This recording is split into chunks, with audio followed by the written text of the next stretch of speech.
Okay, start recording. All right, 3, 2, and 1.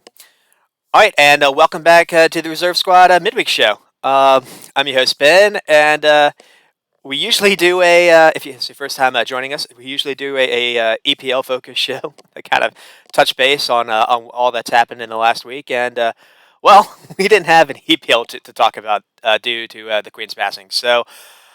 We've decided to maybe turn this into a little bit of a Champions League and Europa show. So looking forward to that. And I'll just pretend the Liverpool game didn't really happen in last week with Napoli. Ooh. But as always, I'm glad to be joined by my co-host Rex. And Rex, I actually replayed our last show last night, and I think the last thing you said to me was you were looking forward to like another action-packed weekend, and well, Ooh. you had to go elsewhere to get that. So I'm curious. Did you venture out in the abyss? Did you broaden your horizons, as they say, and go catch Uh, up what happened in other leagues in Europe, or did you kind of just relax and maybe take the week off? I actually watched a little bit of Ligue 1. Ooh, there you It go. wasn't bad. I mean, we saw Auxerre play, and they're like on the coast, the Mediterranean coast, on like an island, Corsica, I think. Hmm. And so that was kind of cool. But I mean, it's just not the EPL. Like most of the games, the stadiums were empty or like half empty. So Interesting. it Okay. wasn't bad. But I just kind of relaxed too, and I should have probably watched La Liga. Was probably the best, right? Well, I watched Bundesliga was. I actually Eh. watched a lot of the German league, and I had the kind of like the opposite reaction, at least when it came to like the crowds. Every crowd and stadium was packed, and they sounded Yeah. great. Actually, the Bundesliga is kind of wild right now. I don't know if you feel like you noticed like the table, but like Mhm. basically first to fifth, I think Dortmund's fifth. Is within 2 points, and Bayern I think is like third. It's Freiburg and I think Yeah. it's Union Berlin. Yeah, I think So so. And you got like some good teams that are in the relegation zone right now, like Leverkusen is second to last, yeah, I was stunned by surprisingly. that too. Yeah, and Red Bull's not doing too well either. So Well, we'll get into that. There might have been a game in that we'll cover that might have led to that because yeah they didn't have the best Champions League opener. a All right, and different so Red Bull, not do that though. We'll get into that too. oh, there we go. Another Red Bull team. Well, I mean, do you want to kind of do what we've done? Kind of just start with like a main takeaway, I guess Champions League edition, and then maybe kick off from there. Yeah, sounds good. All right. What were you thinking?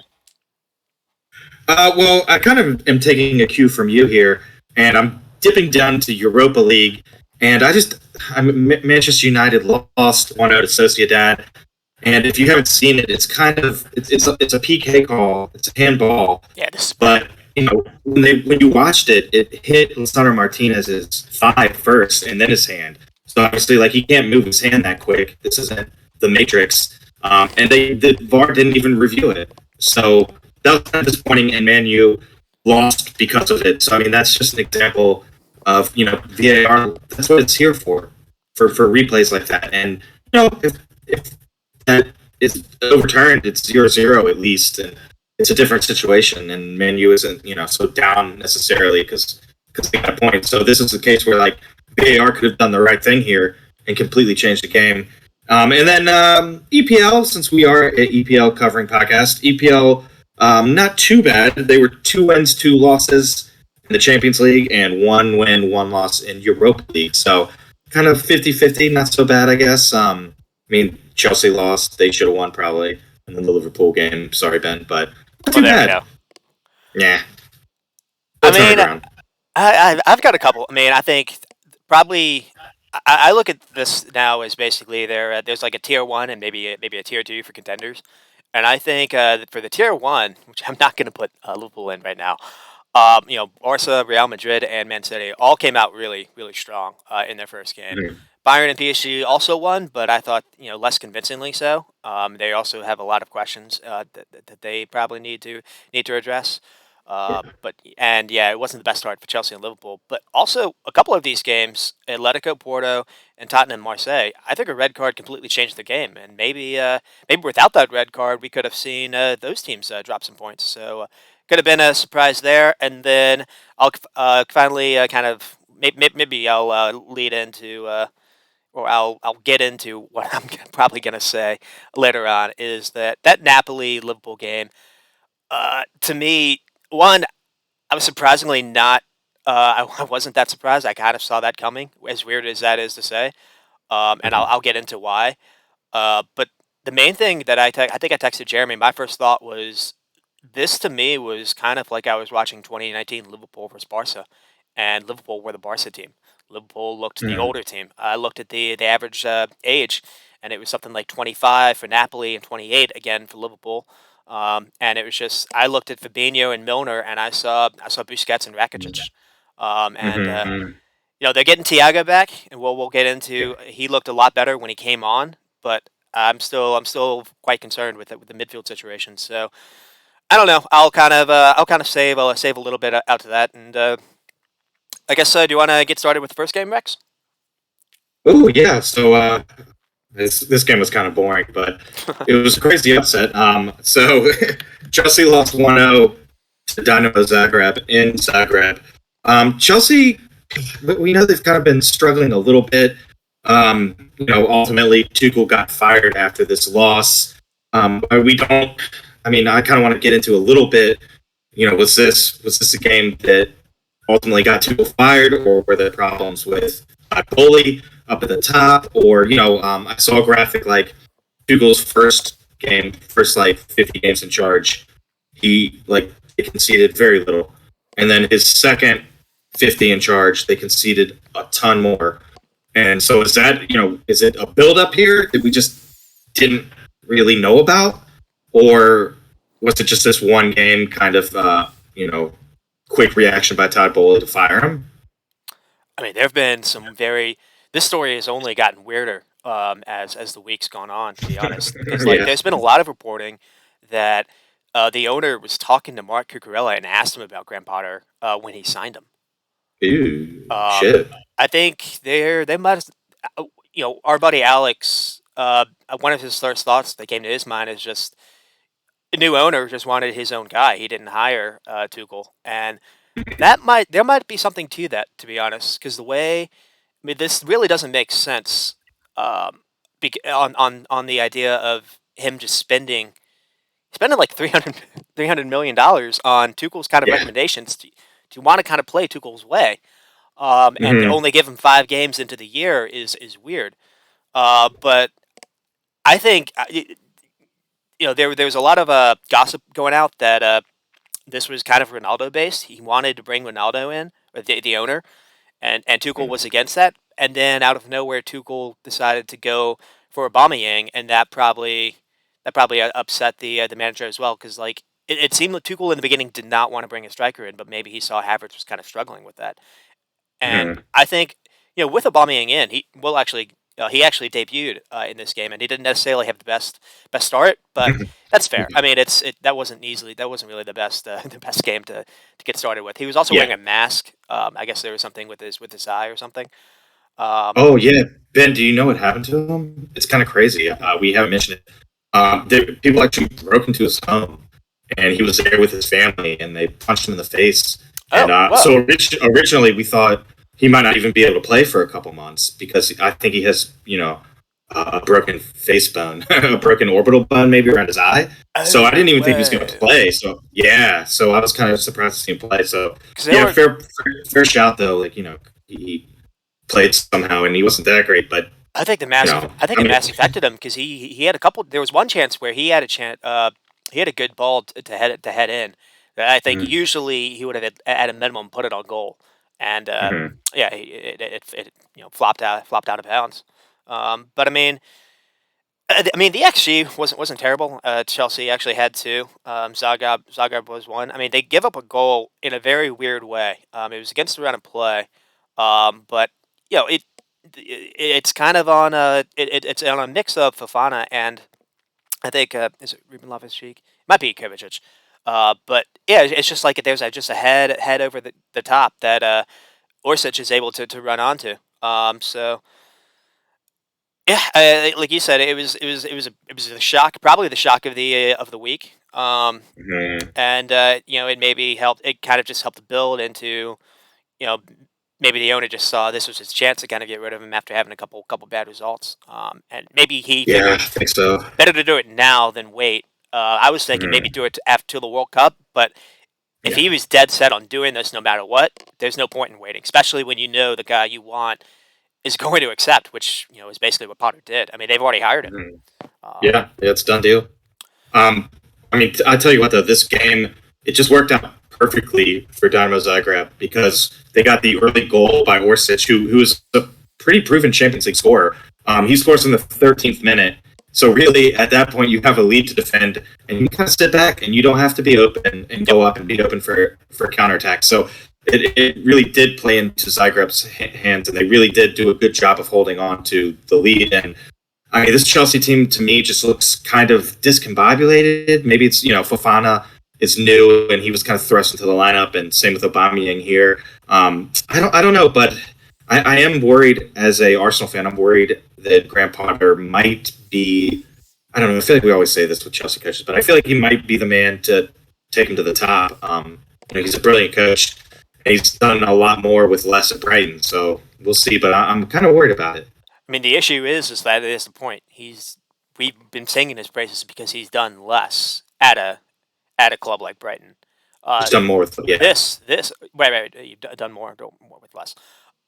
He's not going to be given that kind of leeway, and our players going to adopt to his kind of tactics and approach to the game, where it's different to manage egos. I think Mhm. I think it's worth to say that. So, and you're going to have players on bigger wages than you experience at Brighton. Mhm. So I mean, he's walking into something different, but at the same time, he's earned this. His career path Yeah. is pretty wild. Before he was at Brighton, I think he was managing some club in Europa. And I think even Mhm. before that, he brought a club from the second division, in a smaller European club, so or smaller European league. Mhm. So it's a pretty cool story. And we both of us I think rate him, and I was talking about Mhm. him maybe for an England job. So Yeah, this is I was going to mention definitely that. Yeah. in that kind of caliber. So Mhm. best of luck to him. Hopefully not too good, but yeah, we'll Yeah, see. I feel the same way. I like Potter, but let's have Chelsea finish maybe. Let's come fourth, and we'll have as long as Arsenal and Liverpool are above them, then we're good. I'll take that. All right, I'll definitely take that. All right, do you want to get started with Man City Sevilla? Yeah, so well, this one was just kind of a cruise control game for City, and it was in a way typical City that we've been seeing in the Premier League. And by that I mean Holland. Holland got another pretty easy double. Phil Foden was bright too, and He Grealish was. actually started on the left. I watched this game on Golasso, so I didn't know. And how did Grealish play? He's been out for a while, and he's given the starting job now. I think it's his first start of the season. How do you think he played? He was. He actually got hooked. I think around like the 65th minute mark. I mean, he was meh. To be honest, he's tidy with the ball. He was good with his touches, but didn't really. I think he had maybe a shot or two, but he didn't really threaten or anything. And you see when he has the ball, everything kind of stops, and you just the play kind of dies, and everyone just kind of waits for where Grealish is trying to do. He holds he holds on to the ball too long, and maybe Pep likes that, but he kills any kind of attacking momentum. You don't see I mean Foden's on that side or someone else. You see a little bit more directness, and it Yeah. seems sometimes Grealish doesn't even know what he wants to do, to be honest. And I don't know if Pep's kind of coached it out of him or not. But at Villa, we saw him taking on players left and right. He loved taking players on.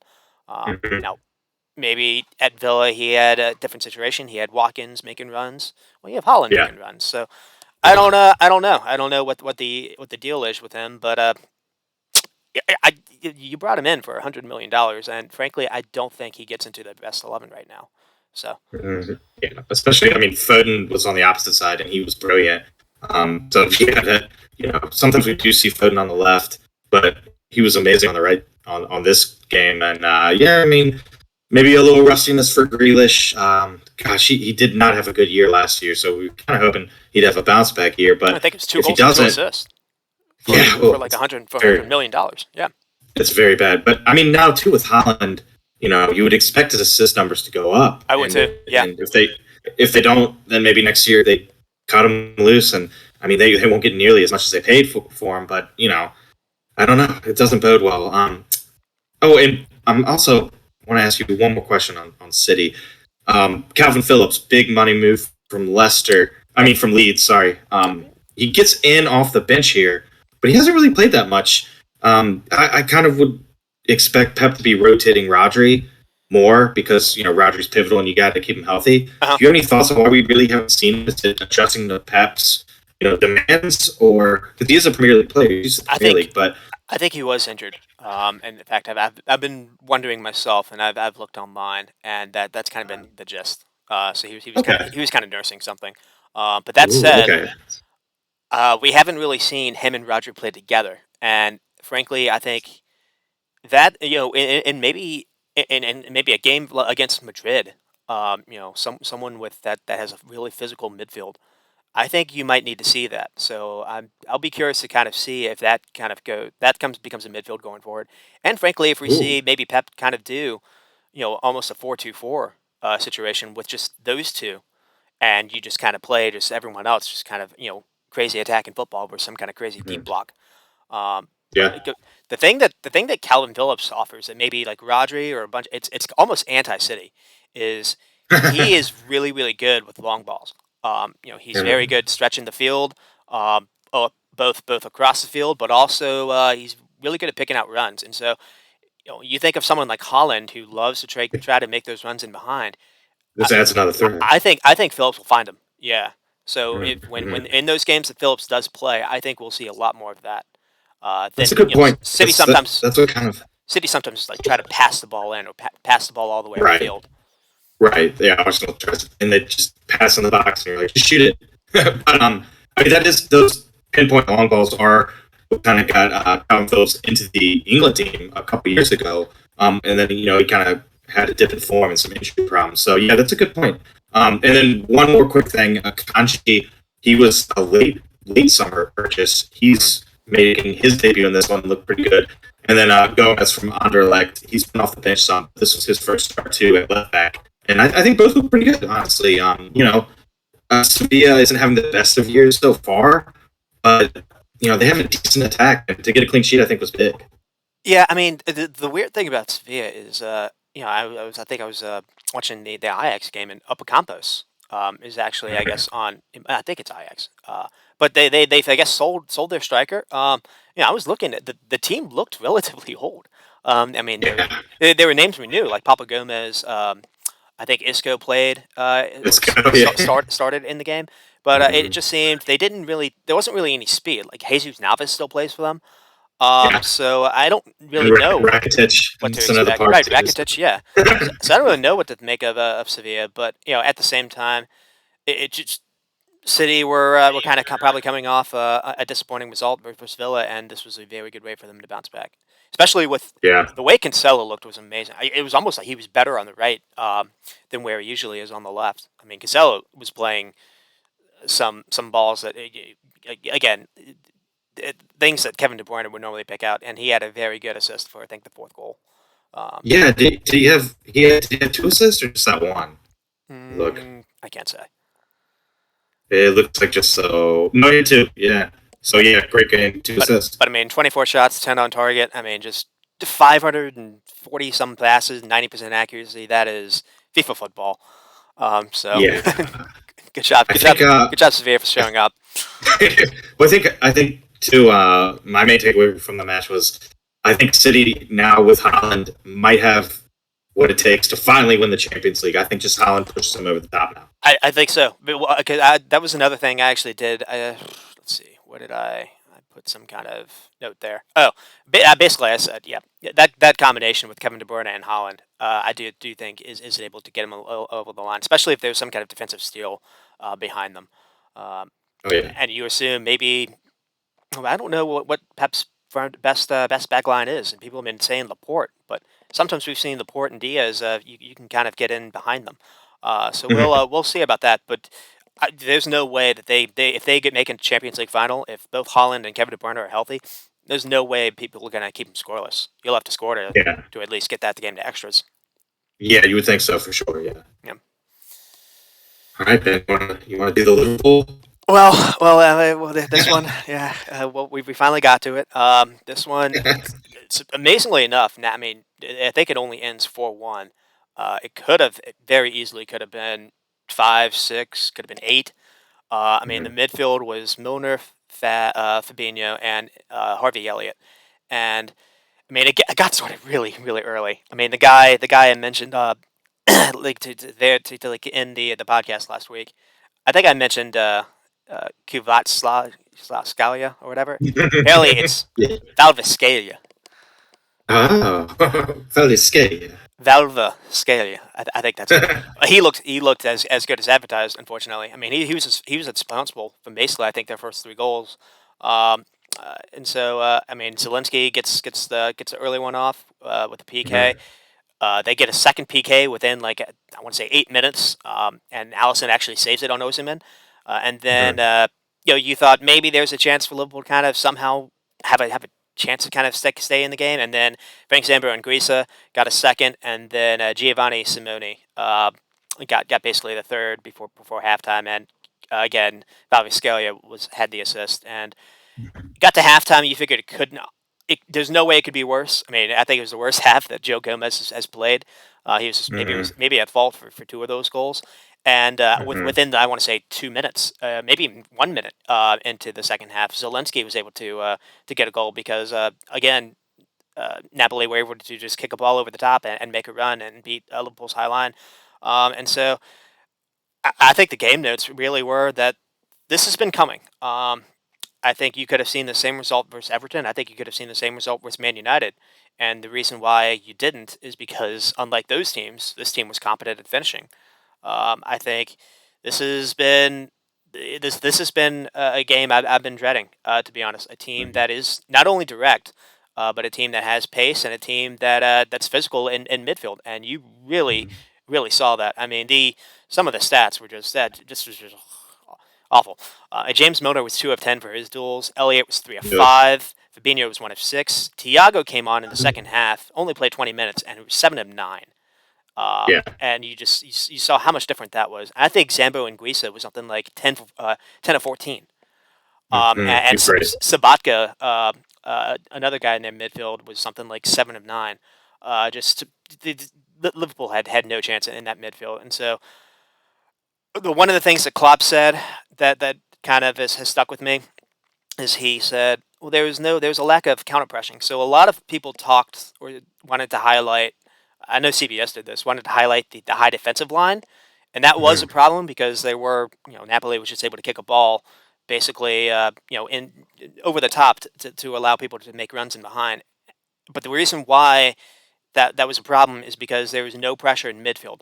So you had Mhm. time to kind of look up and to see those runs. Usually, when you're pressured, you don't have that time. And so, in the past, Klopp's had midfielders to do that. I've talked about how the problem in if it, so far this season has been a lack of engines in midfield, and there is where it really shows up. Also, not having Kanate, Kanate instead of Gomez, maybe Napoli doesn't score 2 of those goals or 3 of those goals. You're missing Mhm. some kind of recovery pace. Another problem is Trent Alexander-Arnold is not playing defense. Straight up, not Yeah. I said last week he had a hybrid role. He's not. He's fake playing in midfield, and he's not good enough to play in midfield yet. And he's not even tracking back. He's not even trying to help out on that right side, which is a big problem. Mhm. All of these goals are Yeah. happening on that side. I don't think that's a coincidence either. Um, so I mean, so Trent's lazy defending is a big problem. I don't. We've talked about Harvey Elliott a few times as maybe being better than Henderson. Harvey Elliott is good and tidy on the ball, but he is again he's short, he's small of stature, but also he's coming off like a broken ankle. So I don't, Mhm. I don't. Uh, I can understand why he's maybe shy to put a foot in, but he's not winning tackles. He's not winning duels. He's shying away from contact, and he's also not offering Salah any kind of overlap run. So I don't. I think he's hurting defensively. He's because he's not tracking back when Trent's out of position, and two, Mhm. when Liverpool in the final third, Salah's the one that's now forced to do the width. You've got the guy that's won the Golden Boot basically 3 of the last like 5 seasons. That's now almost playing like a wingback. He's all the way on the touchline way too often when he gets the ball, and you've got Trent and Harvey kind of trying to play in the half space, and it's really easy for a fullback to zero in on Salah, and it's really easy for if you have a right center back or someone else to kind of focus in on him too. And Salah now has to beat two or three guys just to even get a look on goal, and I think that's Mhm. been a big problem too. So that's Yeah. kind of where that's going. I mean, when I saw the lineup, I was like, it's over because I saw James Milner and Elliott, and I was like Fabinho was overrun in midfield. Like, Yeah. you're playing. You've got one guy, and you're asking him. Also, this is going to overrun Fabinho's legs. I'm worried about that too. He's got too much cover to make, and just it was way too easily for Napoli. I mean, it really could have been. It really could have been a lot worse. I mean, what uh, what were your thoughts, Rex? Well, yeah, you actually, I want to give you props too because you texted the group well before this game, and you were like, I think Liverpool are going to lose 3-0. So you kind of suspected it all along, and the thing with Trent Alexander-Arnold is like it's pretty obvious now that teams know he's going to be playing very high up, so they target the area behind him. It's Yes, every you time. just look at tape. Yeah, you just look at tape and you're like, okay, he's up all the time. We can ping some balls in behind him. So I do think something needs to change there. Maybe like like you said, just pull him back a little bit. Let him actually be a fullback because he can attack as a fullback. He's done well. But if he's up, he's going to get beat every time, and he's a quick player too. So just pull him back a little bit. I don't know. And then this weekend, I actually saw a little bit of Napoli. Who did they play? I can't remember who they played. I think it was Udinese, maybe. They won 1-0, right? And yeah, 1-0. Yeah. But the other team like just kind of packed it in and played well defensively, and they almost got away with the series to a draw. I know like Napoli changed the team a lot, and they put in like some of the backups because the starters played in against Liverpool, so it was a rested team. But they kind of the other team, Udinese, kind of just like packed it in, and maybe it's a little bit not that Liverpool should have packed it in, but maybe Klopp just need to go a little bit more defensive with his lineup, especially like you said, like he's got the aging midfielders now. The Thiago's on the mend, but I mean, I guess that's a positive too. Thiago, I mean, hopefully, I'm almost at a point it's too much to do now, and Klopp's not going to do this. Klopp doesn't. Well, I'll maybe get into this too. Klopp apparently doesn't like to do experiments at all. But I would maybe play Trent in midfield now, just straight up.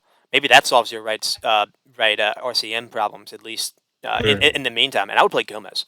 I would have someone that is defensive minded there at least until Kanate gets back because uh, Gomez is not really a good center back either.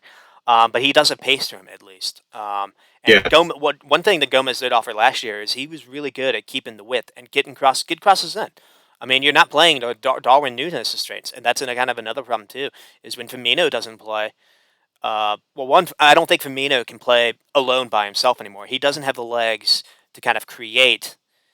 In it, for the last like 4 or 5 years, Klopp basically had a midfield of control. He didn't really have playmakers. And he was able to get away with that because Firmino would drop back, he would play make, but he would also have the legs to sprint up and be a number in the box. He can't do that anymore. He can still play make, yeah, and he's still really tidy on the ball, but he can't get up and offer himself when Salah and Diaz are ahead of him. But the way to fix that is if you have a striker in front of him like Darwin and you play Firmino in a cam role, that's how you can fix that. But another issue I've noticed in a lot of these games is, especially when Darwin's played, is there's all the services coming from out wide, and it's either the goals are either it's requiring something amazing from Salah or Diaz to create something, 1v1, or maybe it's a cross and hit and hope. There's no creation coming in the middle of the field, and obviously if you could get more touches kind of close to the center part of the box, that's going to unlock Darwin a little bit more, or especially Jota. But you know, another thing that I think is kind of you got to notice is they one of the I guess a small storyline that people maybe haven't really followed along is they don't have their technical director anymore. Michael Edwards left the club, and I am kind of worried. One thing, I mean, this is kind of conspiratorial now, so I don't want to get in too much trouble. But one thing I kind of told Jeremy is towards the latter end of Liverpool's kind of transfer business. So you can think of Darwin Nunes, you can think of Luis Diaz, Minamino would be another. They started to target people that specifically do well against Klopp's teams, and I'm starting to think that maybe. And the only time they didn't is when they waited a year for 4 players. So they waited on Kanate, they waited on Virgil van Dijk. They didn't want to decide to try to find suitable replacements. They're trying to do that with Bellingham now. I'm starting to wonder if Klopp has too much say in the club's transfer business, because of it. There's a lot of this talk now that FSG would have spent if they would have been able to find someone out there. And there's been talks today now that there was a last second bid for Valverde, which Hmm. I don't know if I believe that or not. But if so, I think Valverde would solve your problems, not even Bellingham, to be honest. And if Madrid's going to go out and try to get Bellingham, they're not even playing Valverde in midfield anymore. They're kind of playing him as like it's this fake right winger. I would get Winger, him. yeah. He's the best in my opinion. He's like up there with De Bruyne for being the best number 8 in the world right now. Hmm. Um, but like it's a problem because one thing that Michael Cox has talked about, and again, this is kind of a conjecture or gossip, but in the beginning, um, Michael Edward Klopp wanted to bring in Mario Götze and wanted to bring in Julian Brandt, and mostly because these were players he kind of knew about. And you can think of maybe Eric Ten Hag's kind of done this too with the players he wants at Yeah. Ajax. Hmm. And Michael Edwards was like, no, I'm going to point you towards Mane. I'm going to point you towards Salah instead. And you see how that's kind of worked out. And really, for the last like Yeah. 5 years, a lot of their transfer business has been kind of based on them not missing at all. They maybe missed on Naby Keita, but just because of injuries. Injuries, The yeah. player, the profiles that they've targeted have been spot on. Now you're starting to kind of see that fade a little bit. I don't know if it's a big problem to me that they wanted to spend $85 million into a minute and weren't able to be like, oh, what do we do now? They didn't have any kind of backup Hmm. in place. No backup, When yeah. you've got in the last like 2 years, you've had like 2 or 3 midfielders that have gone for $40 million that would have fixed kind of these problems. Bruno Guimaraes, Enzo Fernandez, Atletico's Rodrigo de Paul. Obviously Casado, I think, only went to Brighton for maybe 10 million a couple years ago. It's Oh, just, yeah. yeah, it's a mess. And so, yeah. Sorry, Well, I kind of went on a little bit of a rant. I'll tell you what, real quick. I do think Valverde is pretty pacey. So if you did get him, that would and put him in midfield, that would certainly solve the Fix everything. legs issue. It, it, Yeah, he's it pacey would enough to be a challenge. winger. They would be a better team than City. Just with that fix Ooh. alone. Yeah, Hmm. And he'd be cheaper than Bellingham, so he's like 25 now too. I don't think he necessarily has injury problems.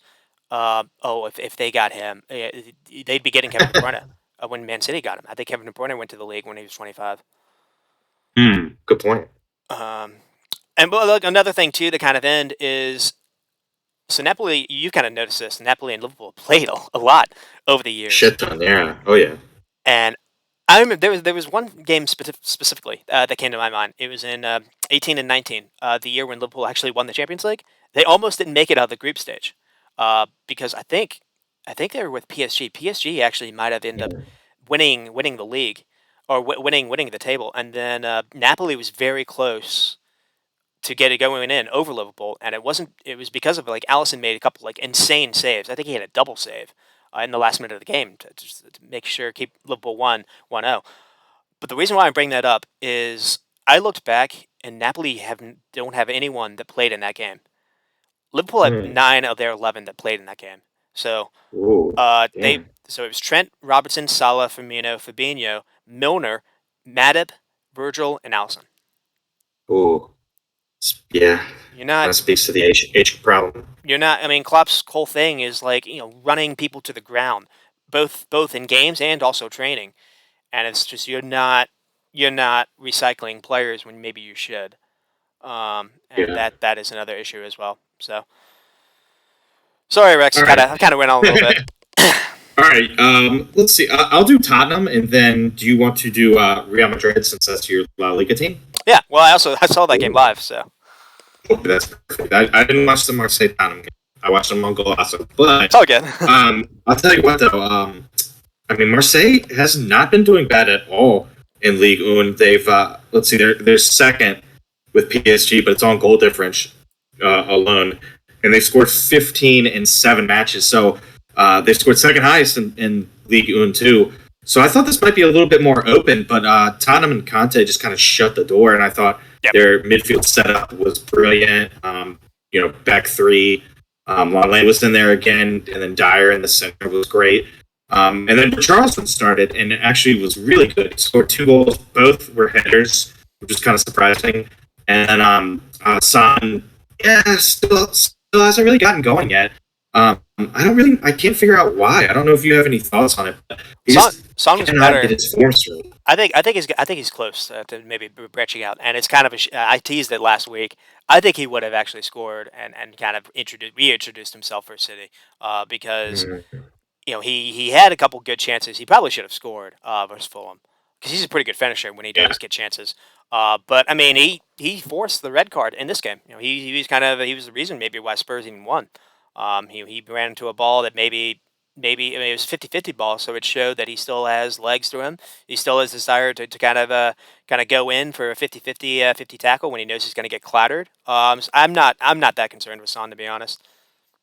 yeah, I think he'll good. I think so, dude. He's too good to be outdone. And then, Ben, did you see all the Marseille former EPL players?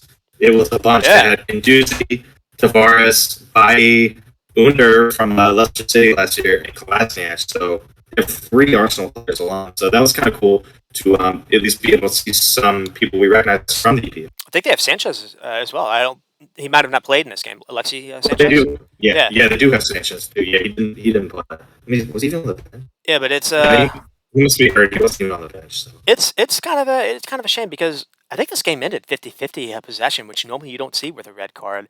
Um, Cool. and the 2 goals that Richarlison got, I mean, they were just kind of crossing hope. Perisic is becoming a really good signing for Conte. Yeah, I kind of forgot how good he still is, because kind of that wingback role too. he's good on both feet, and I think that maybe even I think it was Tavares that was defending him. He caught on to maybe his weak foot and sent in an in-swinging ball that maybe Tavares wasn't prepared for, and Yeah, that led to the first goal. Um, I think another thing too is it's good for Marseille to bounce back because they don't have William Saliba anymore and they don't have Barbecue Kamara, and they're two. I assume they were two big players for them last year. So oh yeah, they really want Saliba back. Yeah. I Right, then guess take us to Scotland. I mean this was a fun game. It ends 3-0. But I think that score was harsh. To be honest, I think the XG actually agrees with me because I think it was 1.84 for Madrid and 1.27. Um, Mm, I mean, Celtic had 10 shots to their credit, only 4 on target, and that was kind of the issue. Celtic they were brave on the ball. You hear a lot of coaches or analysis say be brave on the ball when you get when we play against big teams, and this is why. Because sometimes if you instead of trying to do the safe pass, if you look up, you can sometimes see space when maybe it shouldn't be there because you've got teams thinking you're going to play safe, and that you kind of saw that a little bit. I mean, Callum McGregor, I think that's his name. I think he was the captain. Was very very good, and so was this Japanese guy Rio Hatate. mm, I think that was his name. Just the kind of I mean they were quick with their decisions. They were direct with their decisions. Jota also stood out. yeah, I mean Celtic have been on a pretty good run, and you saw why. To be honest, like yeah. they had nothing to shake their head about.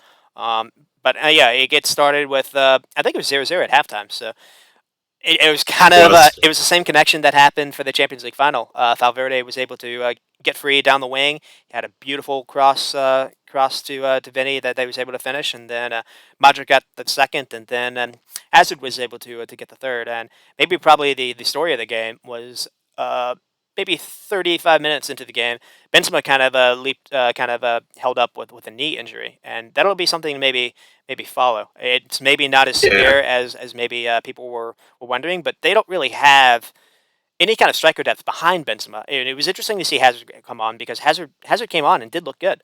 To be fair false to him, man. Yeah, yeah, he yeah. he, he was Oh, sorry. I'm just going to jump in with Benzema.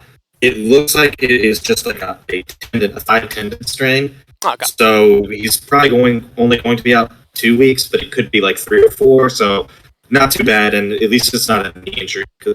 Muscle strain is a lot better than a knee injury. So He could only miss a week or two at the low end. So I mean, the issue is kind of the same. I mean, you're 35 years old. He played nearly every single game for them last year. yeah, I've been amazed they didn't try to get someone like I don't know if they would have been able to get Murata. They didn't. I'm amazed they didn't try to get a second guy in because mm. other than Hazard, it might even be like Mario Diaz. Is that his name? Who Mariano oh, Diaz? Mariano Diaz, yeah, I don't think they like him either. Um, no, but it's kind of, and as good as Celtic were, probably like 8 minutes in, it was very clear how Madrid were going to win this game. And I mentioned City kind of played, in a FIFA-like video game-like manner. I mean, Madrid completed 788 passes with 93% accuracy. They were Oof. really, really Cruz, Cruz, and Modric when they're in the when they're I guess in the mood, they're unpressable. And Celtic were trying everything they could to try to get Madrid to turn the ball over, and they weren't. And another thing that was just really insane was just how quickly Liverpool were able to. Real Madrid were able to break through a press and start a counterattack or start some kind of quick attack. So like unlike City, Madrid aren't afraid to go direct, and when you have someone like Vinny, why not? Yeah, gosh, Madrid look really good, and Chouameni looks really good for them as well. yeah, he does, yeah. Um, Real quick, I don't know if you you probably saw the stat in the script, but I was kind of shocked at this. Real Madrid, since the start of last season, they've won 100% of their away games in the Champions League group stage. They scored 12 in those games and conceded zero. oh, So, there you go. yeah, I mean, we always talk about how hard it is in the Champions League, especially to play on the road. And, part of Real Madrid's success last year and so far this year is going on the road and winning. And not only winning, but getting clean sheets, I which mean, is kind of crazy. that atmosphere was awesome. Yeah, it was so loud. I googled Celtic Park thinking it was going to be like 100,000 because it sounded louder than like the Camp Nou, and Mm-hmm. I think it's still like 70 or so, but they they 70, 60. Yeah. they were great. So yeah, Yeah, that that was awesome. That atmosphere was incredible. that's a good win for them. Oh, yeah, totally. You want me to do Barca? You got it. All right, this one's for Jeremy. I guess Barca, but I kind of just want to call him like Lua because Huh? Lua was amazing in this game. He had a hat trick. He had 2 goals in the first half and rounded up his hat trick with a third goal in the 67th minute. Dembele was really good too, 2 assists. It was. We've talked about like Barca kind of looks a lot different now with Xavi. Finally getting things going. They've done really well in La Liga. They've scored 15 goals and they've only conceded one so far. And Lua just adds a whole nother dimension to this team. Kessié scored 2. He's a new signing for him. Victoria Pleasant, they did get a consolation goal at least. But this Barca team was on fire. 77% possession. They had 20 shots, 11 on target. Are we kind of underestimating them as a Champions League contender? Do you I think think so. it's To be honest, are they a yeah. dark horse? It sounds weird calling them a dark horse, Because but out of nowhere, like last year, they started to kind of turn things around a little bit with Xavi, but they were kind of a team that was just kind of it's cute like kids, kind of playing, kicking the ball around and looking all right.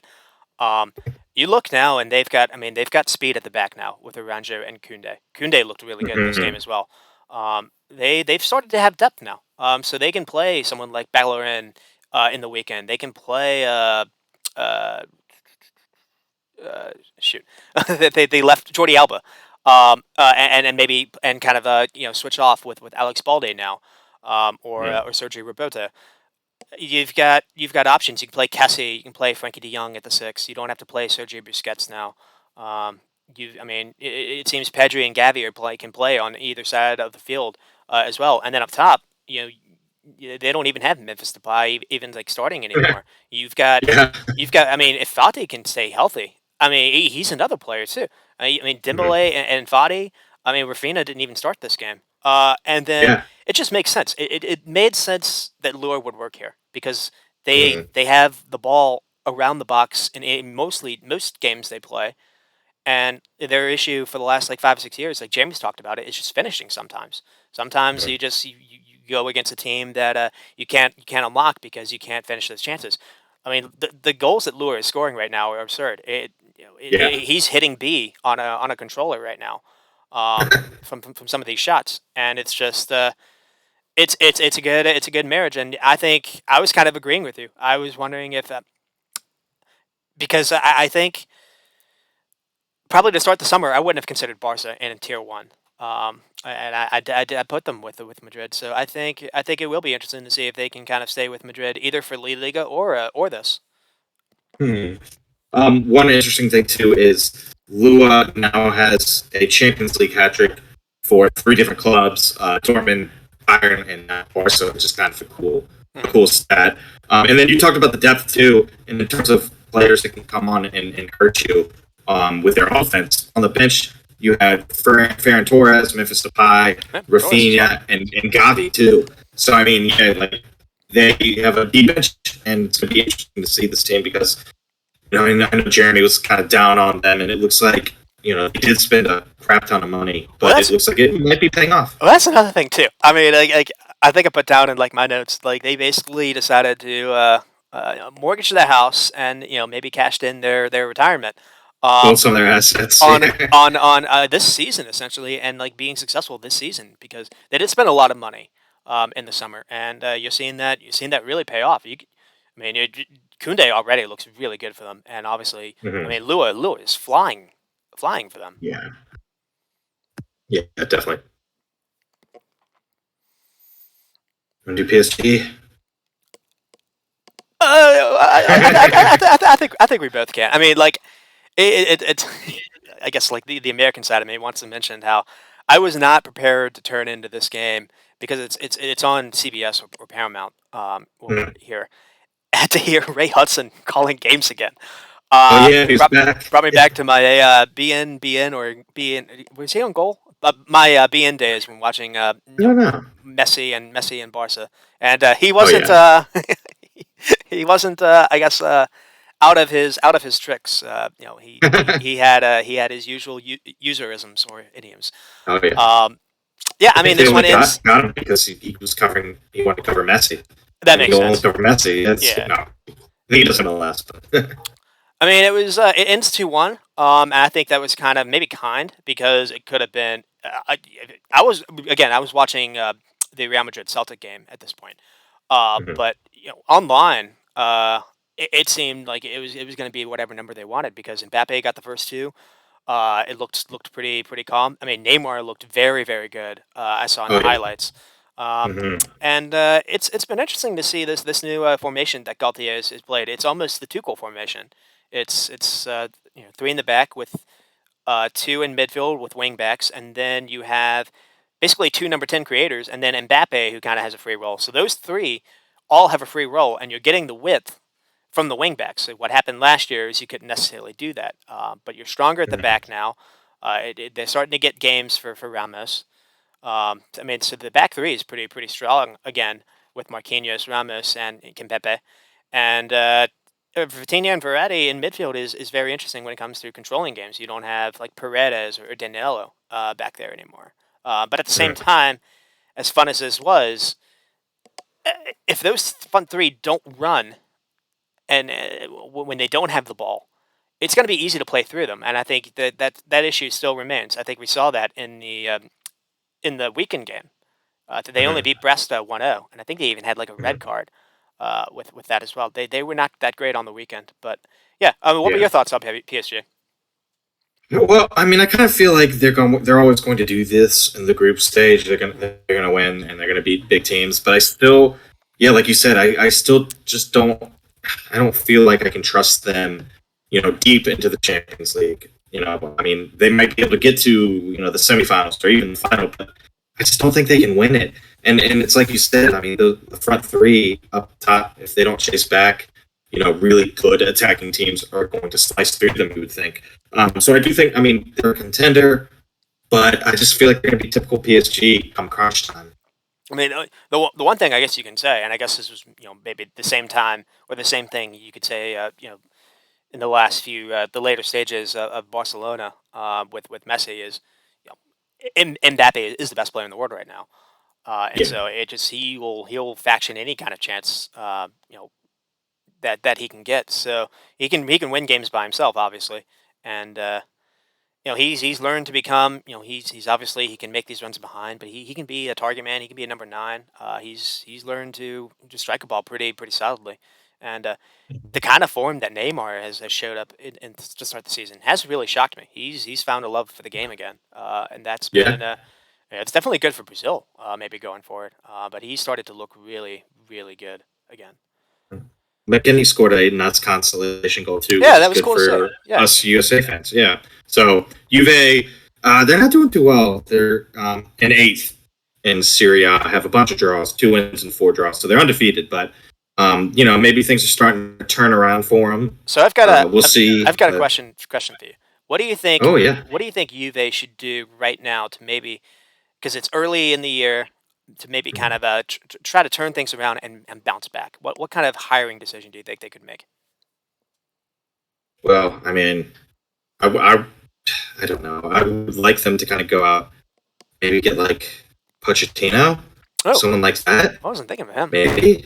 Okay. But I don't know. We'll see. But I don't know. I mean, I think they're slowly, possibly starting to turn things around because they haven't lost yet in Syria. But they got to start winning, and they spent a lot of money on Vlahovic, and he didn't really show up in this game. Mhm. So I don't know. I think he will come good, but I don't know. I think Pochettino would be a pretty good hire, but maybe he's not defensive enough for Italy. I mean, honestly, someone like Conte, he's not going to leave Tottenham, but someone like Conte who could immediately come and organize the defense and Definitely, set up the midfield to definitely help a the guy that defense. plays. Definitely a guy that plays back three. Yeah. I'm thinking Tuchel would be a slam dunk hire. Oh, And that's a good one. and Hmm. the only reason I think Tuchel wouldn't do that is if he's waiting for Madrid after Ancelotti. But Hmm. I think he would immediately fix a lot of these problems. And I just Yeah. I don't think he's like learned how to play football. He just kind of went into maybe a bit of a bad stretch. Yeah. But he's he wasn't just great. He wasn't just good with Chelsea. He made fine finals, won the Champions League. He made the Champions League final with PSG, and at a club Hmm. that just has wanted to make that damn final, want to lift that trophy, a bit like Man City, and no one else has got close to that. Uh, Yeah. so that's worth something at least there as well. So And you mentioned this last episode too, but Tuchel did all that while dealing with Abramovich being let go because of the Russian ties, and so he kind of had to be like a political spokesman for Chelsea for a while too. So yeah, he did a lot of positive things at Chelsea that sometimes you don't even see a manager do because of everything going on with Abramovich. So yeah, that would be a good hire, Ben. Good call. so Right. don't know how we're doing for time. Do you want to do get started with well you like Bayern, so I'll give that to you. We'll do Bayern, and then when we do Europa League, we'll just go really quick because there are a lot of teams we don't know about. Okay, so Bayern played Inter. Bayern was kind of a bit on cruise control, I would say. Leroy Sané got them off to a early lead in the 25th minute with a great strike. The interesting thing, well, I guess it wasn't necessarily interesting, but Sabitzer has been playing this year, and not only playing, he's been starting. All right. Last year they got him, yeah, with Kimmich. It's actually been pretty solid. But last year they got him from Leipzig, no Red Bull Salzburg, and No, it he was didn't really play. yeah, it was Leipzig. Was it Leipzig? Yeah, I'm getting confused. They're both Red Bull. yeah. But he didn't play that much, and now all of a sudden he's kind of starting to play, and he's playing well, and he's starting now. So I was kind of surprised about that. Hmm. And then let's see. Oh, Delit was back to he's growing at Bayern. I think it will come good, but there's still some growing pains there. But I thought it was pretty easy for him. Inter is a pretty good team up front with Zeko and Martinez, and I thought they did a pretty good job handling them. Neuer made some good saves, so I don't know. I think Bayern's another contender, but I still kind of just with Lua being gone. I know they have Mane up there, but Mane so far hasn't proven to be Lua for them. So I just Well, don't see them winning. that is the thing. Like another thing I've kind of noticed is Nagelsmann like basically plays like a different formation every single game these days. I don't Yeah, necessarily think that's helped, but he'll do a 4-2-3-1 and then do like a 4-2-2-2, kind of like that box thing. But Mhm. Mane is a very good creator at this point. But at Liverpool, he was never known as this like world class finisher. He was known as the guy that would need 9 shots to score two, or to put away one. It's completely different with Lua's conversion rate, and Yeah. that is something you're missing a lot because Mane is getting a lot of good chances that I'm seeing, and kind of a bit like Muller is as well. Muller's kind of been like a weird finisher. Sometimes Mhm. he can be hit and miss. But Yeah. I think they are missing that a lot. But you mentioned the pivot. I think that's kind of important because on the weekend it was Kimmich and Goretzka, and it did not work. Goretzka was kind of going a little. Uh, he was leaving the space, and so sometimes people kind of want that. People want like attack-minded midfielders, but when you do that and you leave your holder all to yourself, you're leaving Kimmich literally having to defend the entire field to himself. And on the Mhm. weekend, he got caught on the ball a couple times because two people surrounded him, and it led to a turnover and it maybe even led to a PK. Mhm. So it is interesting how I mean, they have Graven back. They haven't really they have purchased from Ajax. They haven't really tried him yet. I've been surprised about that, but really, Yeah, me too. I think Byron have never replaced Thiago.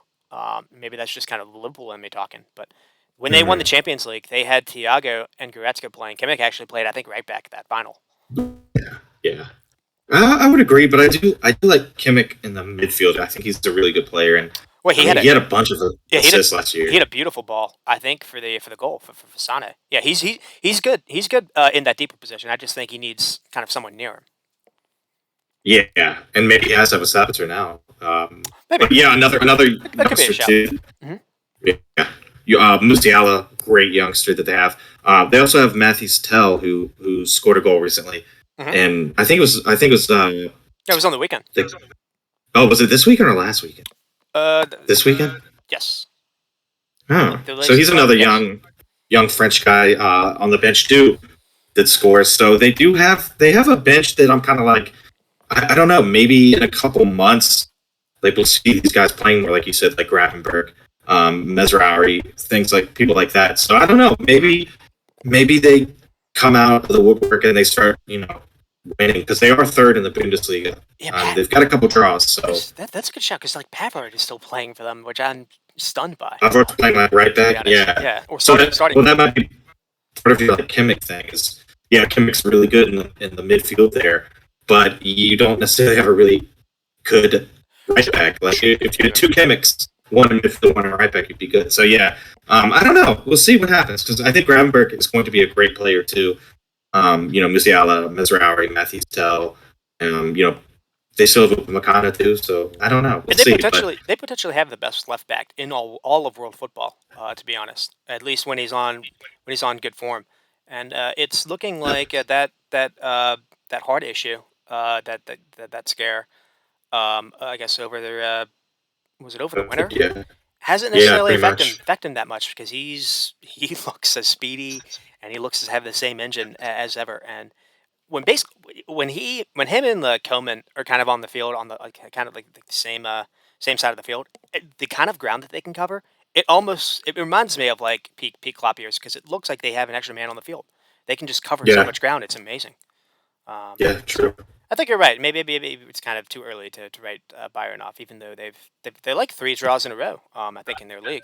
Ugh, yeah, that's not great. But all right, Ben, this game was crazy. Atletico Madrid Yeah. 2, Porto 1. This is part of what you alluded to with the red cards in the Champions League and how they changed games. We saw with Marseille, Porto Taremi gets his second yellow. When he got that, Oh, this was he got the bad. yellow. He got the yellow. He got the second yellow in the 81st, For and it was diving 0-0. Yeah, if or diving. for Yeah, and it was trying to draw a PK.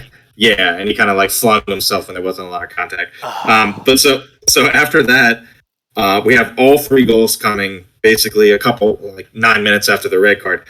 So Hermoso he scores, and then he gives up a PK to Porto. Uribe scores, so it's 1-1, and that's all happening. Let's see, in the 88th minute, and then the 90th minute, and then I don't know, and then Griezmann comes on in the 90th plus 11, yeah. 11 stoppage time minutes. I was wondering about this.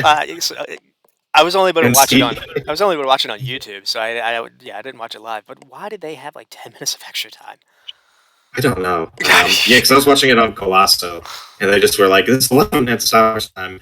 So Gressman comes and plays hero. It was fairly even. Porto, I think, were kind of hard done by.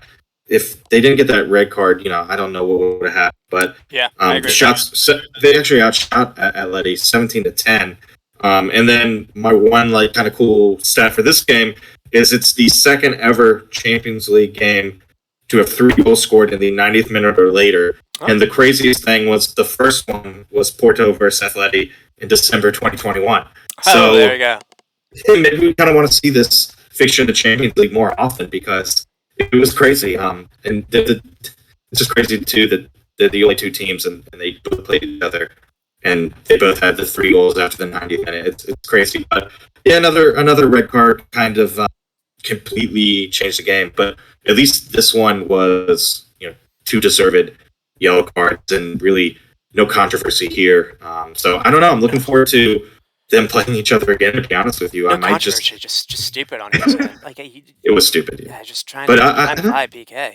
Ugh. I think my strategy for this game next time will be just to flip it on in like the 80th minute and watch all the goals. So There you it'll go. probably be 0-0. Well, All right, Ben. one thing I'll say is Estacio looked pretty good. He maybe we mentioned Davies for Canada. Yeah, He's a Canadian midfielder that it'll maybe be interesting to see what he does in November. So yeah, I'm that's true. weirdly high on Canada, which that could backfire on me. But I think they're going to be. I think I don't know if they'll necessarily do well, but I think they'll be a lot of fun to watch. It'll be hard to Um, play. Yeah, it'll be hard to play against for sure. All right, I think Salzburg tied 1-1 with AC Milan. I think I'm going to kind of skip that one because it was kind of boring. But Ben, I really want to talk about this one. I want to talk about Red Bull Leipzig yeah. 1, Shakhtar Donetsk 4. Donetsk hasn't played at home in like 5 years, I think, because of the Crimea invasion way back when. So this is Oh, always whoa. yeah, they haven't played at home in a long time because they're a Ukrainian outfit, but since they were kind of in Crimea or close enough to it, they haven't been playing for a long time at home. So they beat Leipzig 4-1. Leipzig actually started pretty brightly. They haven't I agree. been doing great in the Bundesliga. They're 10th place, and that's even after they won against Dortmund 3-0 on Saturday. So it's kind of the Tuchel situation where their coach Tedeschi gets fired after this one, but it's a culmination of things, and maybe not just the Shakhtar game. But I'll tell you what, Shakhtar was really good. We're used to them kind of being, a heavy hitting underdog, and they looked they played the part here. Galassi gets the first goal, and it's a really bad one. Ooh, Yeah, that is bad. because it kind of turned the tide of the game because Leipzig was actually starting really bright. They have Nkunku, Werner from Chelsea, and Andre Silva, and then Galasic makes this mistake. Shved scores, and bam, it's 1-0, and then kind of everything kind of went down from there for Leipzig. But Shved scored again, but Mudryk, we've talked about him being linked with a couple of clubs, Brentford, Arsenal, maybe a few others in the Premier League. That didn't happen. Shakhtar is kind of holding firm at 50, I think 50 million for him. And it kind of seems the right decision now because he was amazing. He had a goal, scored 2 assists. I think this guy just seems bound to go to a big team, maybe in the EPL, probably in the EPL. So, it was fun watching him play. And I do hope we kind of see him in the EPL next year because he's a really good winger. I think he does kind of fit the EPL style of play too. So I don't know. It was good to see Shakhtar win, man. They're always a fun team to watch. They're usually a Brazilian outfit, and they actually don't have many Brazilians starting, so that was kind of weird. But Yeah, yeah, it was a good start. Good well, start for them. Bad another start for Leipzig. another thing to maybe highlight with them is I think Brighton is sniffing around for their coach. I think he's been linked. I think Really? they want to talk to him. So Ooh. you mentioned seeing some players in the EPL. You might see their coach, Ooh, that's a good point. which would be interesting. Um, Good point. Okay. I mean, I came across a stat that was really wild though. So like Leipzig had 382 passes into the opposition half. Uh, Donetsk only had 46. Um, Oh, well. so when they got in danger, they made it count. I think they only had 5 shots and 4 on target. But like Mhm. you said, one Yeah, they like did. Mudrick was he didn't mess around. He knew exactly what he wanted to do, and Yeah, Simikin scored for Leipzig, but Simikin did not have a good game defending him. that's true. Mudrick has a great hair game too. I feel like it's kind of like the Gallagher, Jack Wilshere. Well, not Jack Wilshere, Jack Grealish kind of look too. So I think he would do well in the hair game department too with the EPL Well, boys. the hair, and I think he's kind of got similar build to that Valscalia guy, and so Mm, both playing on the left, and so maybe you're seeing a different kind of winger kind of appear out of nowhere, because yeah, all of a true. sudden it's good to like not be the I'm kind of a small of stature.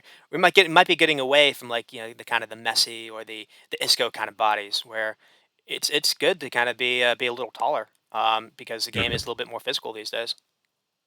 Yeah, that's a good point. All right, kind of staying in the Bundesliga part of the Champions League. Dortmund 3, Copenhagen 0. Really easy game for Dortmund. I just wanted to cover this one a little bit. Just to mention that Reina came off the bench in the 23rd minute and ended up getting 2 assists. So great news. He's been often injured, and we know USA fan. We know we need him in November, and it's good to see him. He played, what did he play? 60 minutes, 67 minutes, and got 2 assists. So I was just glad hopefully to he's coming just glad back to see him and firing. and not Yeah, well, and playing well. or It's just not have to get off the field because that's happened a couple of yeah, times where mhm. he's made a return and then had to be subbed off. He's Yeah. So hopefully they take care of him. Don't rush things because we really do need them come November for the World Cup. Yeah. But it was good to see him playing well at least. And then Ajax beat Rangers 4-0. Kudos was amazing. Great last name. He'll be a player I'm worried about tonight. Yeah, he showed Yeah. lightning feet. Ajax looks pretty good. They always lose really good players. I know you put in here they lost Haller, Anthony, Mazraoui, Gravenberch, a couple other guys too. I think he lost some And they keepers. just Yeah, oh yeah, keepers at AC Milan, I think, or an Mhm. Inter, And one of them. Yeah. one of those, yeah, I think it was Enter, yeah. And they just seem to replace them with equally talented players. I mean, I saw a list of like all the players they sold in the last 10 years. It's a lot of really good players, and it's a ton of money that they've brought in too. So maybe that's part of their success. But yeah, and I do think they're a scary team. And if they had some of these guys like Anthony, and maybe like Lissandro Martinez, still they'd be even scarier. Yeah, I was So I was a fan of United signing Anthony. I didn't me want to too. Yeah. didn't want to get into why, but that might have been a little. I think I texted Alex. I was like, United can go get him now. After the draw was announced, but I mean Bergwijn Oh, looked pretty good for them. So yeah, oh yeah, it yeah. seems He's back. he might be their replacement. Yeah, All right. they actually brought in someone from Tottenham. So I mean, yeah, good point there. I can't tell if Rangers were just absolutely terrible or Ajax were amazing, but I don't think they've lost to start the season. So they Okay. the new coach that they brought in has been pretty good. I mean, they had Mhm. 744 passes with 93% accuracy. Like, what the hell? Jeez, yeah, they could be another underdog. Although I feel kind of weird calling them an underdog too, just because of their history. And then they did make it. When did they make it? 2018-19 to the top four in the Champions League To the semifinals? semifinals. It was it Yeah. was when Liverpool won it. So 1920. Oh, So 1920. Okay. yes, Or yes. 18-19, something like that. Oh no, you're right. It was 1819. They Liverpool won. 18-19. Yeah. Right before COVID, and then Liverpool won the Premier League. Premier League. The next, Yeah, yeah. that's right. Good call. All right, 3 more games. I'm just going to mention the score because I don't really care about these ones. Benfica from Portugal beat Maccabi Haifa from Israel 2-0. We actually have an American keeper for Oh, you're Haifa. right. Yeah. Cohen, yeah, which I didn't know Well, I about. saw. Go ahead. Did you see like on I think it was Bleacher Report? They said we have an American in every single group stage Really? or a group. Wow. We're not, Sands for Rangers. I'm not gonna be able to I'm not gonna be able to announce them, but yeah, Macabre. That's cool. This is one of them. Huh, okay. Well, Google that if you're listening, people, because that's going to be tough to Google. But hit us up. Hit us up with that. Sporting Lisbon, also from Portugal, they beat Frankfurt 3-0. Frankfurt not a good game. They need to turn things around. And speaking of turning things around, Leverkusen lost to Club Bruges 1-0, and Leverkusen 17th out of 18 teams in the Bundesliga, and they're a good team. They got Schick. They got some fast wingers, They're hurting. Diaby, They're missing Florian Wirtz so much. Verts. I think. So surprised. I was very surprised to see them in 17th, and after that, I was like, oh, okay, that's why they lost to Bruges. So let's see. Do you want to go over the table real quick? Well, just kind of real quick, they were unlucky, really, really unlucky this game because they did score, and first the ref kind of called it off because he thought it was a handball, and it turned out to be, I think it was like Ta. Uh, he was like Oh a yeah, like a fingernail offsides. oh Uh, yeah, that for, call was for the suspicious. for the goal not to count. Oh, that Yeah, was awful. yeah, But that one was like the science with VAR kind of you mentioned corrupting it. you mentioned the sporting game, and I want to highlight at least this one player, Manuel Ugarte. Because he had a stat line that just did not make sense. I thought it was like a typo. He won 19 of 25 ground duels and 10 tackles. I think he's the most he's the player to have to win more than 10 tackles. I think since Thiago in like 2018. Jeez. Um, That's he a he good stat there. he was an absolute beast. I got that from like the Champions League I think like page on Twitter. So it's like Well, it wasn't doing anything don't, tell- wasn't doing don't anything tell him special. But he also had like 97 touches, I think 87 pass accuracy. This is I've never even heard of this guy, but this looks a player. He also had a terrible back pass that almost led to a goal. So he wasn't great to start, but man, did he shape up in the second half. Oh, I like that. Yeah. All right. Let's see. Okay, Group A, we got Ajax and Napoli. They're on top with wins, and then Liverpool and Rangers are third and fourth right now with no points. They'll be kicking off today, so Yeah, Ajax are coming into to a Lions den because they're not just playing at Anfield. They're playing at Anfield where, with the Queen is passing, there could be booze. There could be there could be a lot of extra activity because they like boo like the anthem when they play in like cup finals. They do not like yeah. the hierarchy. There's actually been a lot of That's talk, good. at least online. They're like, don't boo, don't embarrass the club. But yeah, Liverpool are going to play desperate today. I think. Yeah, I'm in a Yeah. different frame of mind than I was last week. Hopefully, we'll see. All right, yeah, I'm interested in that game for sure.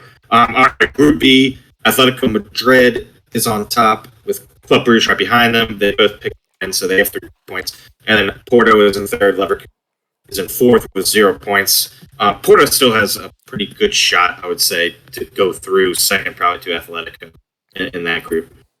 Group C, Barca and Bayern are on top. Barca has a bit of goal differential, so they're on with 3 points. Bayern also have three. And then it's Inter with no points and Victoria Pleasant with no points, and their goal differential is -4, so they're rock bottom of the table there. Real quick, do you want to talk about the game today with those two clubs?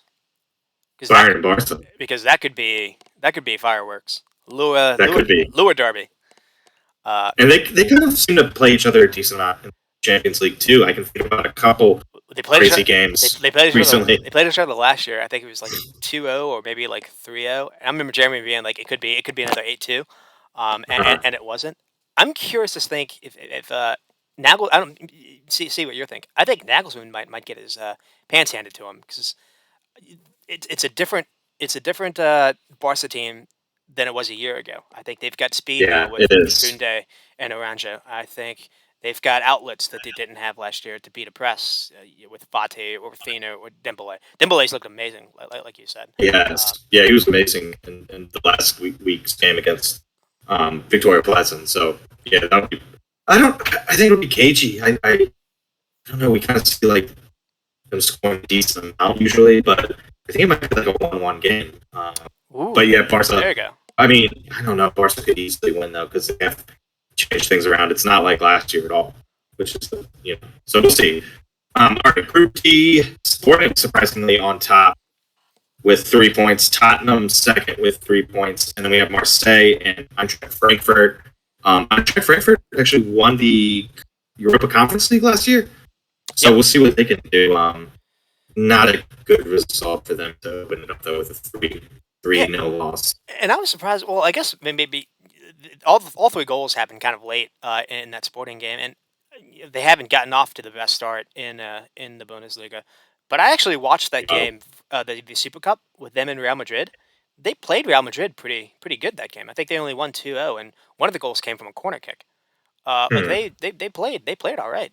At least Yeah, they they're were like a competitive scrappy that game. team. Yeah. Yeah, I would agree. All right, Group E surprise leaders Dynamo Zagreb because they beat Chelsea, so they're on top with 3 points. Then we have Milan and Salzburg with 1 point, and Chelsea bottom with zero. Obviously, Chelsea will probably turn things around a little bit there.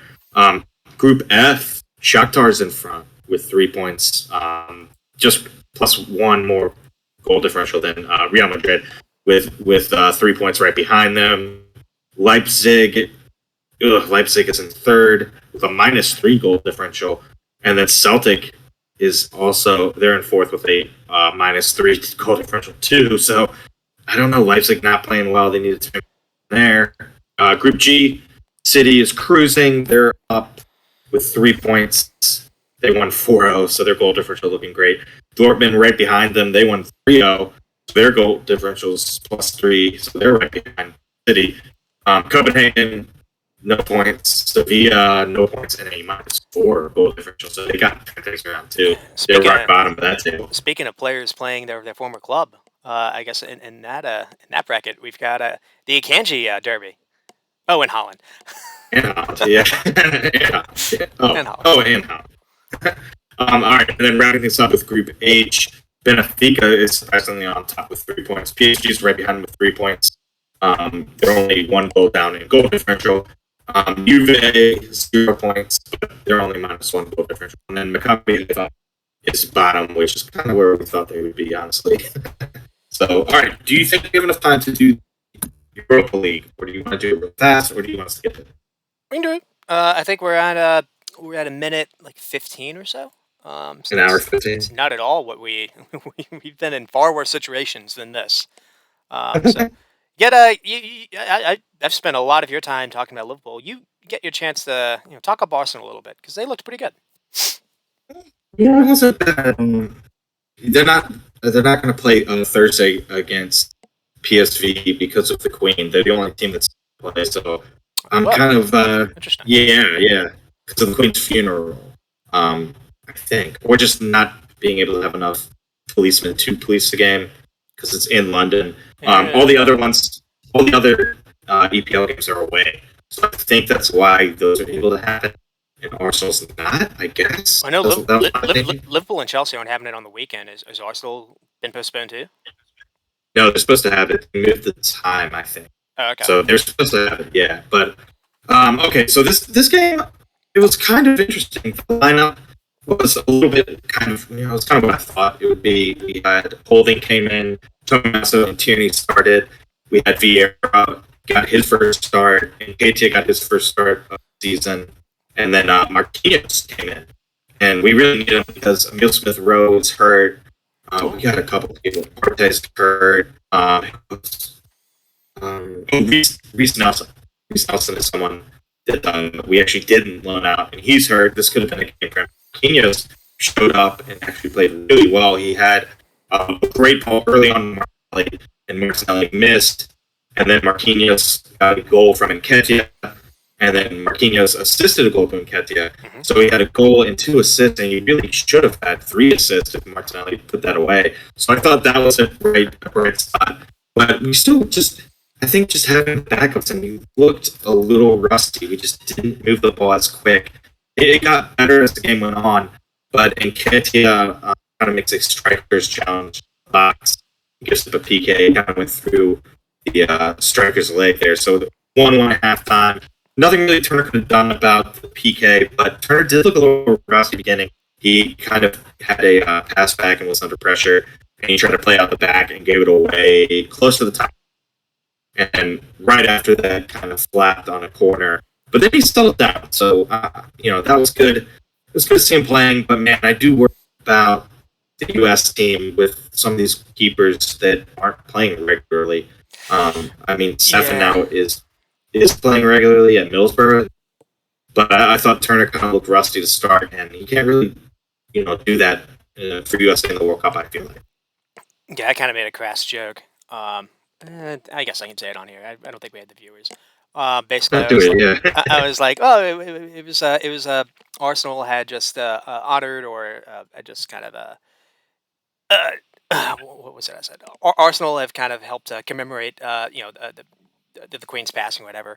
Basically, by giving up that PK, and Matt Turner is obliged. And Matt Turner has contributed as well because I didn't think it was a great PK, and the dive. I agree, it was kind of sad.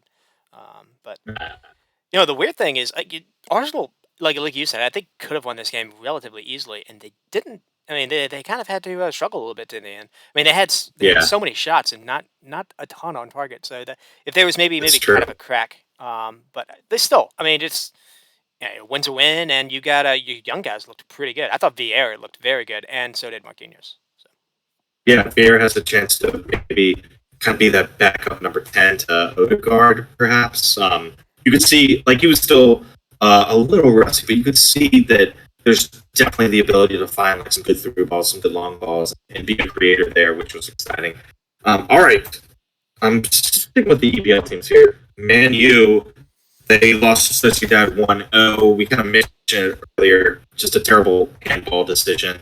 Lisandro Martinez comes in and he's flying in and he kind of lays out and the ball hits his hand, but it hits his hand after it hits his thigh. Kind of ricochets off his thigh mhm. and hits his hand. So it hits his thigh first. His hand's kind of, I mean, I guess it's in a natural position for the way he's like lunging at the ball, No, but it is kind of he got sticking penalized for up. having But hands or having arms essentially.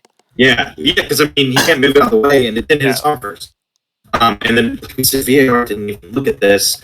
I'm not a Man U fan, but you gotta. I mean, come on, you gotta change this. This is why VAR is here. I mean, it's an easy VAR, and they didn't do it. and So I know Man U what's fans and weird Alex are like, is why? I've actually heard online. I mean, I haven't necessarily noticed the difference, but there is in UEFA. It is supposed to be different than the way the Premier League does it, and there's been a lot of complaints about how the Premier League does it. But in this case, because the ref didn't actually go to the monitor, they kind of Mhm. did it like the NFL, where they're like, "We'll review and see if there's anything." Oh, it checks over. Had the ref Yeah, gone to check himself, I think he would have reversed that, and I think me that too. was yeah. Yeah, because I think the ref would have been like, "Oh, the ref didn't see his thighs." Is the sense that I got, and then if he goes over to the monitor and sees that, he immediately changes it, Because and it it was a changed again. clear and obvious error, I would say. Yeah. Mhm. Yeah, and it changed again. Manu lost 1-0. Yep. Manu didn't necessarily look too great, and I think it's Ronaldo and Maguire's fault because they don't win with them in. No, but Ronaldo did look a little rusty. He had some chances to score, and he missed. And I mean, Maguire wasn't terrible, but he's not going to be their first choice center back. That's definitely going to be Martinez and what's his face. So Mhm. I don't know. I don't know. I just feel kind Yeah, of Lindelof those. played in this game. I think he was like right back. Oh yeah, no, he's center back, wasn't he? Because it was Dallo and Oh, okay, maybe. Because I saw like Velasquez. that Kubu guy was taking him 1v1, and Lindelof was not looking good. He looked like he had spaghetti noodle for legs.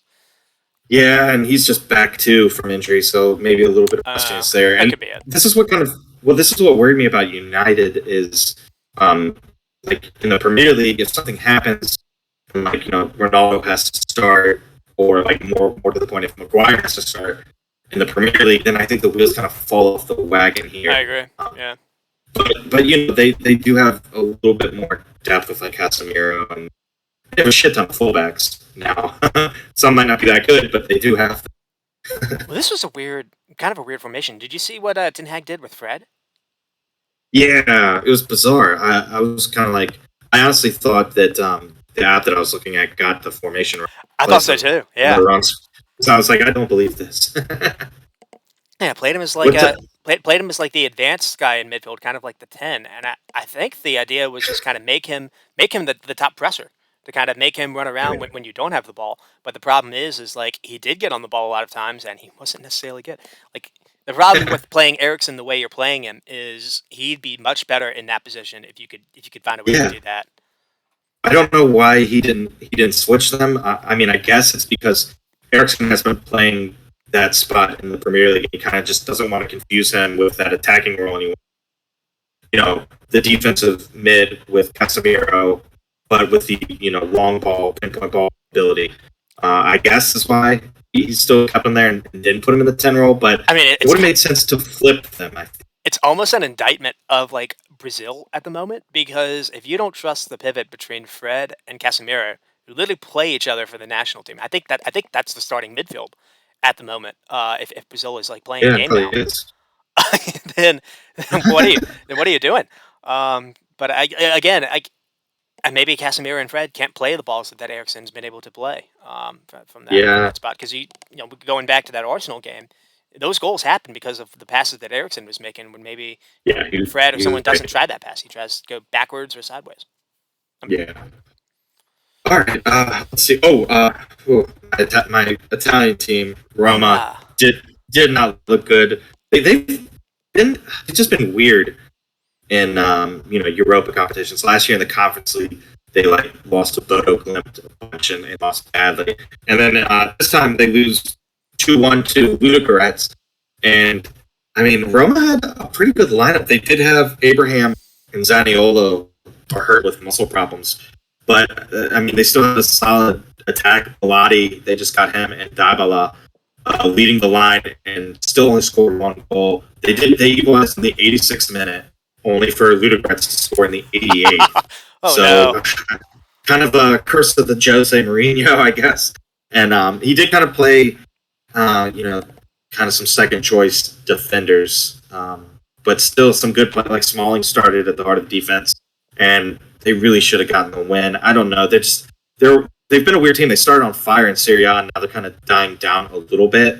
And I do think that it's just a matter of time before Mourinho's gone, and he kind of blows it somehow. So I don't really think Roma are here because of Jose. I semi feel a little bad for him, because I think I get what he was trying to do by bringing Gini Ronaldo into the team, because the Yeah, midfield pivot. I watched a little of their game yesterday.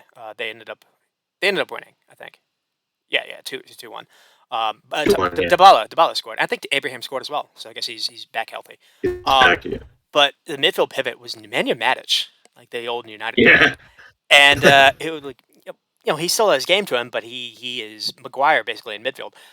He can't run anymore. And then it was Cristante, who also doesn't really have Mm. pace, and so that midfield is quite weak. And I think Ronaldo would have fit perfectly in there. And Yeah, I think that's kind of why he's stinks brought that he in. got hurt. And so But he should be back in a couple of months. It wasn't like probably after the World a Cup. season So like ender. if Yeah, after the World Jose Cup. can keep his job, Ronaldo can maintain his fitness and get back. You can see where he'd fit, and you can maybe see where Roma could challenge for Scudetto, to be honest, because they have Spinazzola back, who's a really Yeah, important fullback for them, or wingback. he came off the bench here. So yeah, that's true. Um, they might. I don't know. They might just be like, if we don't do well in Europa, and we are doing well in Serie A, they might just put all the eggs in the Serie A basket. Sure, We'll see what happens. can see that. But yeah, it was not a good start for them. But at least they did. They were able to rotate the squad a little bit, and like we said, some people were hurt. So all right. PSV and Bodo Glimt. PSV. I just want to go over this real quick because PSV. I am a little worried about them just because we know about Cody Gakpo. Some of the EPL fans might not know about him because Eredivisie, but Cody Gakpo scored in this one.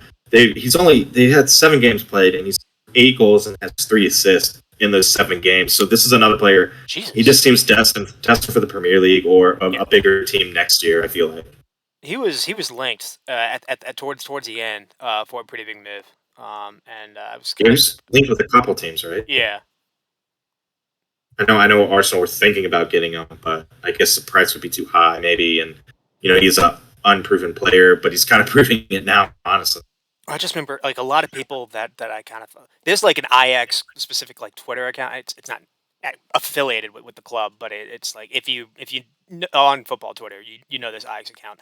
He was laughing at the valuations that United were paying for Anthony because he was like, Gakpo is a better player. Yeah, in the same honestly, in the same league. in the same league, yeah, that's a good shout. All right, Lazio, they beat Feyenoord 4-2. Lazio's pretty good, but I expected a little bit out of Feyenoord just because they do have a couple good players, and they're in the Bundesliga. I mean the Eredivisie, and that's competitive. So, all right, Monaco beat Red Star Belgrade 1-0. Ben, can you say the real name? I just switched them over to Red Star Belgrade because that's Oh what no, their name is in I'm English. going off what you said. So no. They're all right. I'm trying to pronounce it. They're Kravina Zvezda. There you go. Is how you say it. Yeah, it's how you say it in Serbian, I guess. So Monaco beat them 1-0. Freiburg beat Karabag 2-1. Nantes, the French outfit, beat Olympiacos 2-1. Real Betis cruised to a 2-0 win over Helsinki. Betis could be a potential dark horse because they did win the Copa del Rey last year. So Yeah. I don't know. They got off to a good start. They could be a dark horse. And then the French team Reims beat the Cyprus team Larnaca 2-1.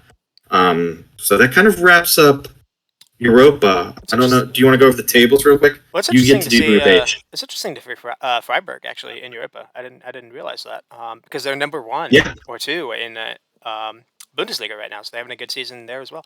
Curious if they have the they're squad heating up. depth to kind of do both fronts. Um, Yeah. All right, we'll go from the bottom for the tables, and Ben, you take us through Group H and pronounce all those team names for us. I don't have it your table, so you got it. I don't. Oh, all right. Here we go. Group H, and first is Ferencvaros. Ferencvaros. They got 3 points. Gosh, that's hard to pronounce. Monaco, that's the only easy to pronounce in this table. They're in second. They got to win. They have 3 points. Just kind of Turkish, do like the top two. Do like the top two for the but groups. you don't want to hear about Trabzonspor and Zvezda Sure. and, and Karabag? Okay, yeah, that makes sense. That was a good job. All right. Karabag. All right. Group G, Freiburg and Nantes are top. They're tied with 3 points. Olympiacos is in that group, so look out for them. Group F, it's Lazio is on top with 3 points, and the Austrian outfit, Graz, they have 3 points, surprisingly. We got Michelin and Feyenoord in there, too, so I expect more for them. Group E, Sheriff is in first. They're not a new team to us after those exploits against Real Madrid last year I think in the Champions League. I'm pretty sure this was a wild game where like someone in the fans like threw something on the field. It like postponed the game. I think. Really? Okay. I think it was in the Sheriff game. I'll look while you like finish reading off. Yeah, because it was an easy 3-0 win against Ammonia. So I don't know because I didn't really watch that game. It looked kind of, and then we have Sociedad is in second with that win over Man U. So that's an interesting group. Mm-hmm. Group G, Braga is in first place with 3 points, and Union Saint-Gilloise is also in second with 3 points. We have Union Berlin. It's kind of like the Union group, and Malmo are in there as well. Group C, Betis is on top with 3 points. Ludogorets second with 3 points as well. Roma in third. Group B, Rons is in first with 3 points. Fenerbahce from Turkey is in second with 3 points. And then Group A with Arsenal on top with 3 points, and Bodo Glimt and PSV are tied for second with 1 point. The other winger on PSG is still there. Mukadeli. PSV? Yeah. Let me look. PSG could be an interesting team if you have back Gakpo and it's not Mukalele. This weekend they won 1-0 and they had 31 shots. Who played right wing for them? I remember kind of Saibari? No, that's not it. Oh well, never mind. I should do more my research before the show. They have Ledesma. That's not it. Oh well. I don't know. Yeah, I don't know. Started with an M, but Xavi Simmons. no. He's pretty good. He's like 18 or something. And then El Ghazi is starting at top. It was like Mukadeli, M-U-K. Oh well. I don't know. The only guy with the last name starting with M is Philip Max now. Oh, there we go. Maybe he finally moved on then. Well, yeah, or Mwene, the fullback. I don't know. No. But yeah, I think PSV is a dark horse team too. I know they tied, so I was expecting a little bit more, but they could be a dark horse. You know, the Eredivisie is pretty solid. Mm-hmm. Well, and they well, it wasn't the Europa League, but it was Conference League. They I think Feyenoord made the finals. Versus They Real Madrid. did. Yeah. Yeah, they did. Yeah, yeah, Feyenoord, and I mean, it was a pretty. I think they only lost by like a goal in the final. So good Yeah, show. that was a rough game. I watched Yeah, Roma. Jose the game. Well, yeah, after they got yeah, the early goal. yeah. Which is the thing. You can't concede early, or else you're gonna be navigating past the buses. All right, man. Well, we managed to get through it. Ooh, 2 weeks in a row, we've kind of done something different, and we're showing a little versatility to our show. yeah. We'll see what happens with the views. Because if we get less views, we might have to not do this. Oh But if no. we get more, I might post it on Twitter too from our reserve squad Twitter. So Oh, maybe we can get some looks on I YouTube completely forgot because about that. we did Yeah. yeah because we did used to do it on Discord only, and now that we're doing it on YouTube, I think we have a little bit more access to more like listeners too, because Discord, I don't know, it can kind of be like a more gaming site, I would think, but I don't know. Hopefully we get more viewers on. We've had decent amounts so far. So Mm. Ben, you've been doing a good job, my man. Ooh. Well, there we go. But good. Always good to have a co-host to help me out because I don't think I could do this. Well, I know I would not be able to do this on my own. So thank you again, Rex. And I guess we'll kind of close out. And I'll say good luck to you for the week. I'm in a situation where it kind of sucks. I'm not gonna get to see I guess my team play on the weekend, but at the same time, I'm not gonna get to see my team ruin the weekend Yeah. because Klopp is not too good right now, and Chelsea have that new manager. Chelsea have that Uh, Potter ball working. So yeah, Liverpool and Chelsea is called off. They could maybe Man United and Leeds are called off, and uh, is it Brentford and Palace? There's a Crystal Palace game that I think is called off, but everyone else uh, is Brentford and Arsenal are playing. So scheduled to go on. Oh, you're playing Arsenal. I mean, yeah, Brentford. Ooh, yeah. So either way, that game would be in London. that'll So be that'll be excellent group chat. yeah, maybe you can watch that I'll, instead of Liverpool. But you do get Liverpool today in Champions League. You know, I love that they don't take like weeks off. So we have football on like 4 days out of the 7, which is awesome. yeah, Maybe even 5 days out of UEFA was like, it wasn't our queen. You guys the play. 7. Yeah, You we guys don't. play. All right. Love it. Well, I guess that's it. So we'll probably we'll try to do same. We'll try to schedule a show same time next week. We normally I try to post every Tuesdays around kind of midday. So if you've made it this far, thank you, and welcome to the Reserve Squad Midweek show. And I guess that's it. So with that said, Cool. do you wanna both do it together? So Yeah. all right. Also, too, when Ben releases it, perfect time to listen to it on your way home from work. You don't have to watch us. Just listen. Listen Oh, in your car. well, there we go. Yeah, Ah. it's perfect because it comes out at like 1, 2 ish. You know, leave work at 5. Pop it on. You know, Good get some soccer knowledge on the way home. good shout. So All all right. right, 1, 2, 3, ladies and gentlemen, boys and girls, for Ben Merritt, Rex Smith. You You stay Squatty. squatty. Oh, well, we'll work Try to on do an that. All right. try to do an Alex. There we go. And stop.